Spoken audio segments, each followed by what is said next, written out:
Samantha Power, who wrote a Pulitzer Prize-winning book on genocide and now a revolution for freedom, peace and justice, on her visit to Sudan, referred to the uprising that led to al-Bashar's ouster on her Twitter page.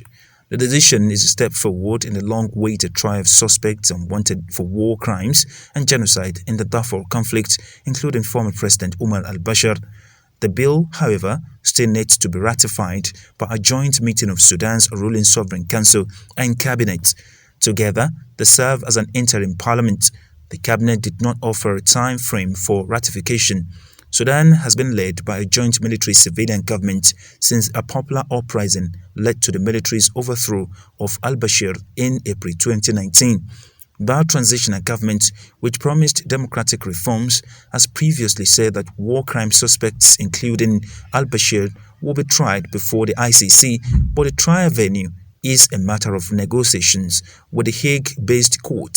Tuesday's decision came 2 months after a visit by the International Criminal Court's then prosecutor Fatou Bensouda to Khartoum and Darfur, during which she urged the country's transitional authorities to hand over suspects wanted for war crimes and genocide in Darfur conflict.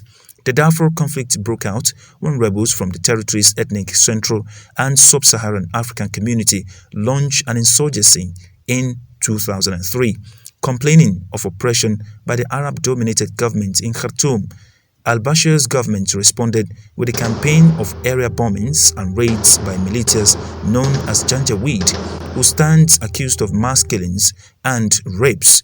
Up to 300,000 people were killed and 2.7 million were driven from their homes. The court charged al-Bashir with war crimes and genocide for allegedly masterminding the campaign of attacks in Darfur. Sudanese prosecutors last year started their own investigation into the Darfur conflict. Also indicted by the court are two other senior figures from al-Bashir's rule: Abdurrahim Mohammed Hussein, Interior and Defense Minister during much of the conflict, and Ahmed Harun, a senior security chief at the time and later the leader of al-Bashir's ruling party. Both Hussein and Harun have been under arrest in Khartoum since the Sudanese military, under pressure from protesters, ousted al-Bashir in April 2019.